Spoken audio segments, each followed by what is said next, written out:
நம்ம அரசியலுக்கு வர்றதுக்கு முன்னாடி அட இவரெல்லாம் வரமாட்டாரியா, அவரே வரல, இவரே வரல, இவருங்க வர போறாரு அப்படின்ட்டு நிறைய பேர் ஜோஷியம் சொன்னாங்க. அப்புறம் நம்ம கட்சியினுடைய பேர் அறிவிச்சதுக்கு அப்புறம் பேரு தானே அறிவிச்சிருக்கிறாரு, மக்கள் கிட்ட பேர் வாங்கணும்ல, அதெல்லாம் முடியாதுன்னாங்க.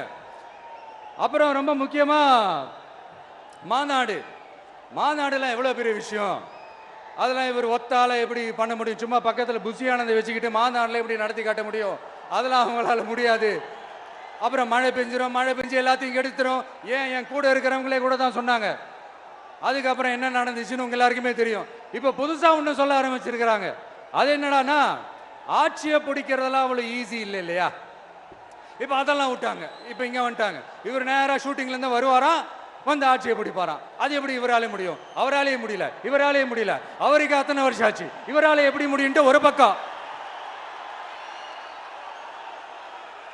இன்னொரு பக்கம் கூட்டம்லாம் ஓகே தான், அது எப்படி ஓட்டா மாறும் அப்படின்றது இன்னொரு பக்கம். இப்படி கதை, திரைக்கதை, வசனம், இயக்கம், பாடல்கள்,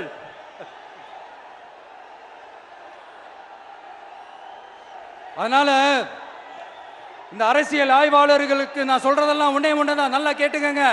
இந்த விஜய் ஏதோ இந்த பல லட்சம் பேர் கூடுற கூட்டத்தில் மட்டுமே இருக்கிறாரு அப்படின்னு மட்டும் தப்பு கணக்கு போட்டாதீங்க. ஏன்னா நம்மளுடைய இந்த கூட்டம் வெறும் ஓட்டா மட்டும் இல்லைங்க, வரப்போற தேர்தலில் மக்கள் விரோத ஆட்சியாளர்களுக்கு நாம வைக்க போற வேட்டா, நம்மளை கோட்டைக்கு அனுப்ப போற ரூட்டா இருக்க போதுன்னு சீக்கிரமாவே தெரிஞ்சுப்பீங்க. ஏன்னா கோடிக்கணக்கானவங்களோட ஹார்ட்லயும் வீட்லயும் ஏற்கனவே ஆல்ரெடி உயிரா உணர்வா உறவா இருக்கிறோம். நம்மளுடைய கனெக்ட் எல்லாம் வெறும் மக்களோட மட்டும்தான். நாம யாருன்னு அவங்களுக்கு தெரியும், அவங்க யாருன்னு நமக்கு தெரியும். நாமளும் நம்ம மக்களும் எப்படி இருக்கிறோம்னு எதிரிங்களுக்கு நல்லாவே தெரியும்.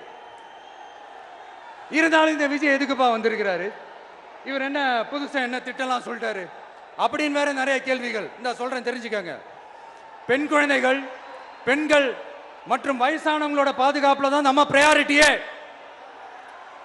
அடுத்து இளைஞர்கள், உழவர்கள், உழைப்பாளர்கள், நெசவாளர்கள், மீனவர்கள், ஆதரவற்ற முதியோர்கள்.